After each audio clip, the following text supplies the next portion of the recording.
Welcome back to Spirit Spells and Magic, and I hope everybody had a wonderful Ostara. Unfortunately, I didn't get my video up in time.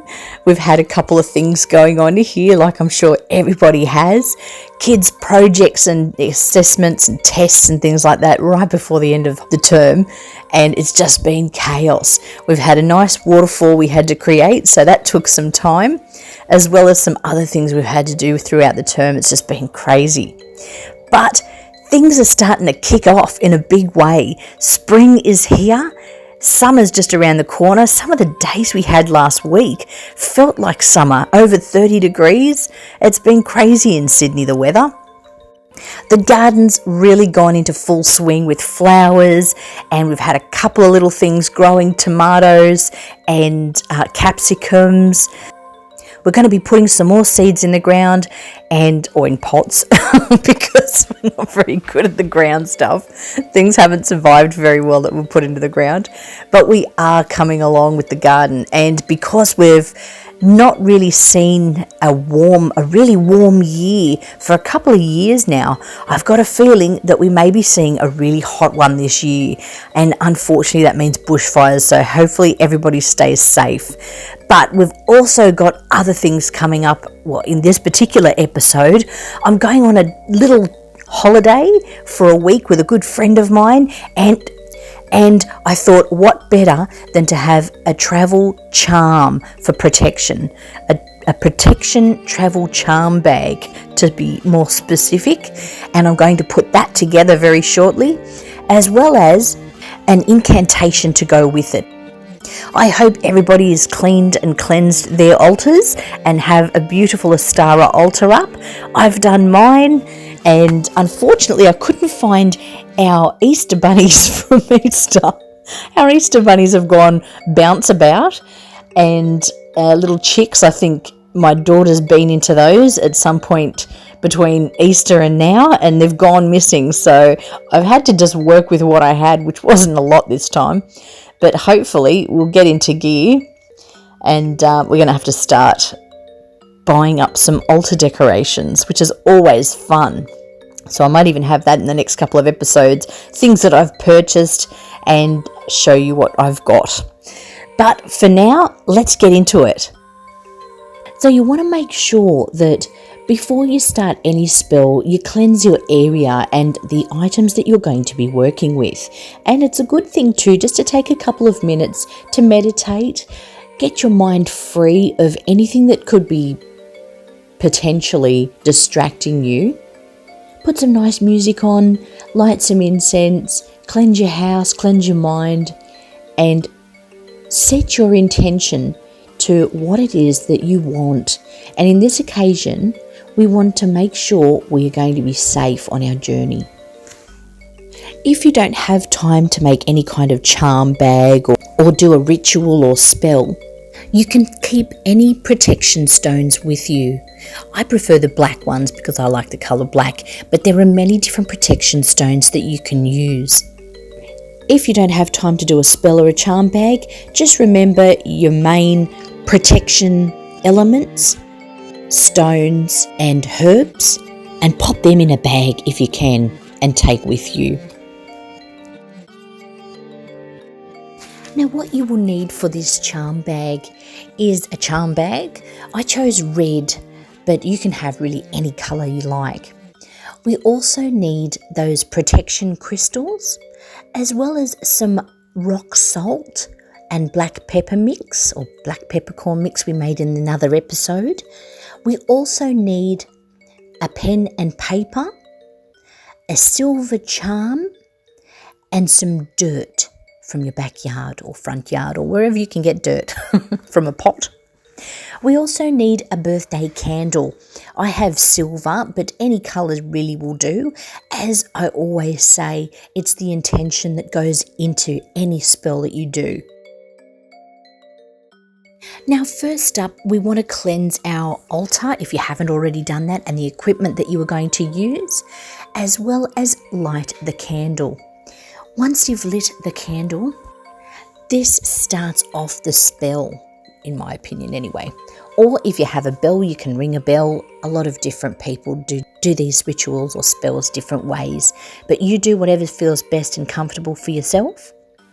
Now, once you've cleansed all your items, if you haven't done so already, you want to start by drawing the rune for protection, which is Algiz.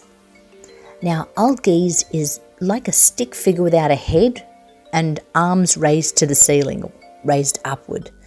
So the easiest and best way to draw that is to do a stick figure with no head and his arms facing upward with no legs. You can definitely look online to see how this is done.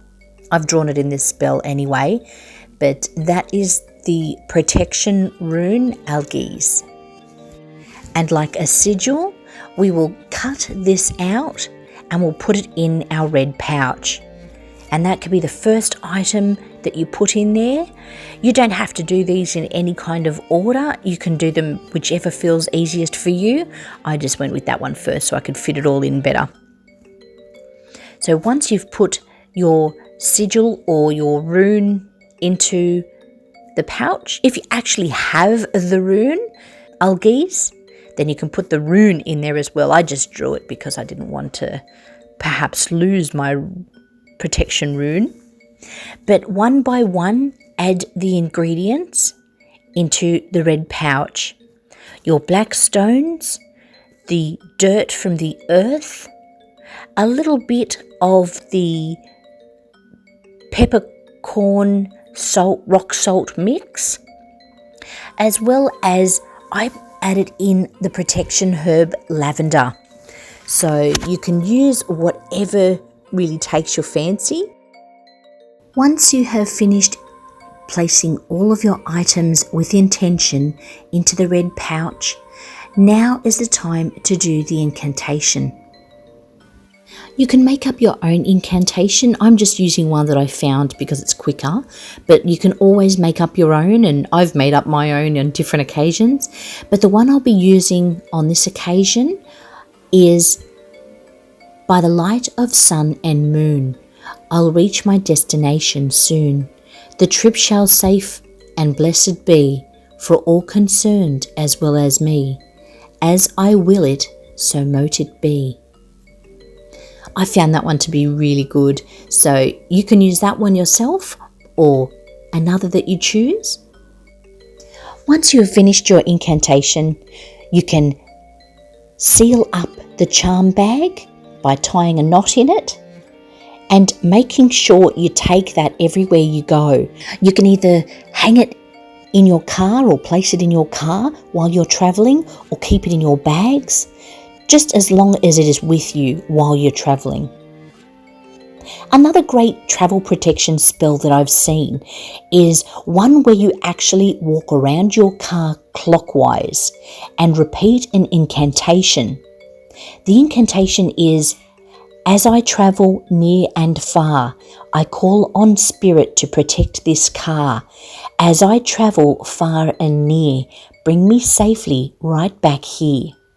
And you do that before you leave on your trip, as well as with your finger drawing the rune Algiz on the front and the back of the car, and that will also protect the car.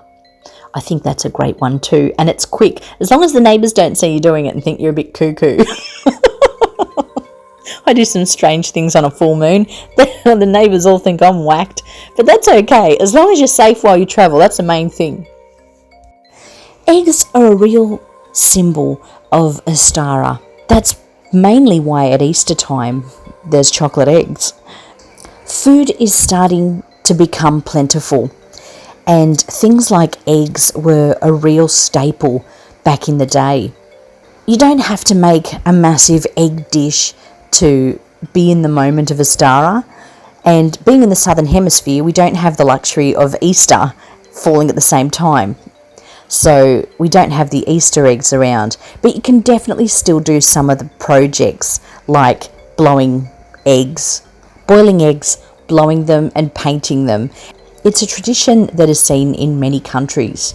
who would have this as a staple every morning. They didn't have the luxury of McDonald's breakfast or, oats. Well, they probably had oats, but not the way we have them today. And it could be as simple as making yourself some scrambled eggs and just thinking of Ostara.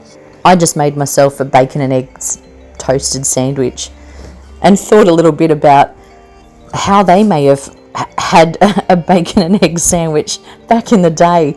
It probably didn't look like mine. It probably looked better than mine. It is also time for the spring goddess Ostara. A big feast was had in her honour by the pagans until Christianity took over, and it was about the resurrection of Jesus. I will be looking at making a recipe for the springtime in the next few weeks and put that up on the channel. I'm going to try and break up these episodes a little bit so as I can kind of scatter them over the month rather than just having one episode a month or one episode a Sabbath. Thank you so much for watching. Don't forget to like, subscribe and share, and hit that notification bell so you're aware when I'm putting up more episodes.